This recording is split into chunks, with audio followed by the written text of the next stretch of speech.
Cesar the Magic Sneezer. Tale 1.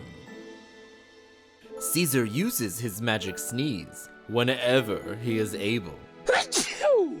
So on the week of Hanukkah, he sneezed into a dreidel.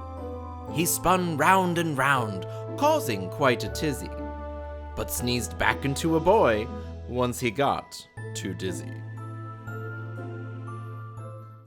Tale 2. Cesar's magic sneeze is the most festive of all. Ah-choo! So on Christmas Eve, he sneezed into a Christmas ball. But while hanging on the tree, his cat gave him a smack. And although he didn't shatter, he got an embarrassing crack. Tale 3. Cesar's magic sneeze put him in a hungry mood. Ah-choo! On New Year's Eve, he sneezed into Chinese food.